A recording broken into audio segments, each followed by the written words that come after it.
by Zainab Suleiman Okino.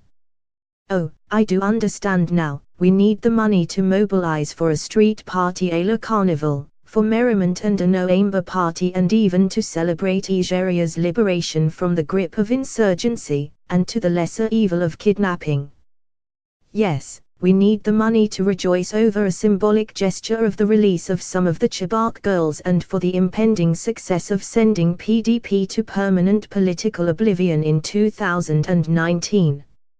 At the last National Economic Council meeting, Nigerian governors approved the withdrawal of 1 billion naira from the highly depleted excess crude account for the purpose of fighting the Boko Haram insurgency.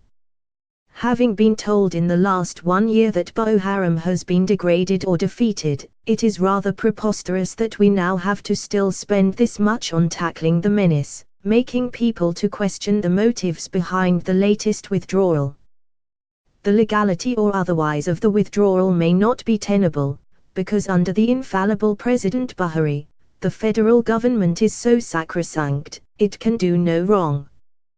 The people or group of people and institutions that should seek the legal interpretation of the federal government's actions are rather accomplices in a matter that has serious political, security and national interest implications. And since the ECA itself is a subject of legal controversy, the question of testing the president's prerogative does not even arise.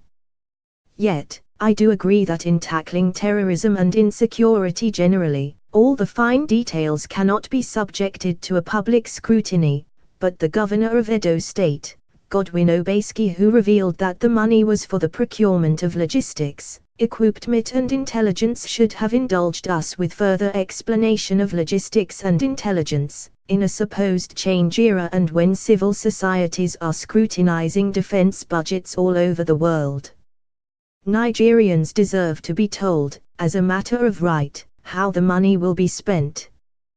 So what Governor Obaseki reeled out was defective and faulty. The governors have no right to appropriate and combine executive and legislative functions. That responsibility belongs to the legislative arm of government.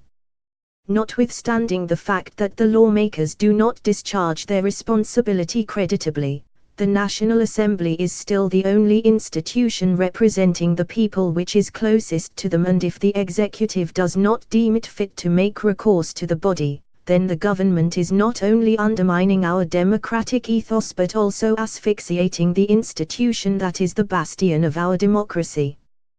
Without the due process of appropriation through legislation, illegality and suspicion take the center stage, and any form of illegality detracts from our current progress in democratic governance.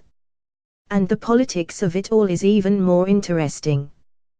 Governor Fayose of Ekiti State has faulted the decision, saying it did not represent him, and that the money is being mobilized for the 2019 election. Well, his query did not resonate with the people, in fact he was shut up. No one believes Fayose anyway, definitely not after his death wish for Buhari fiasco.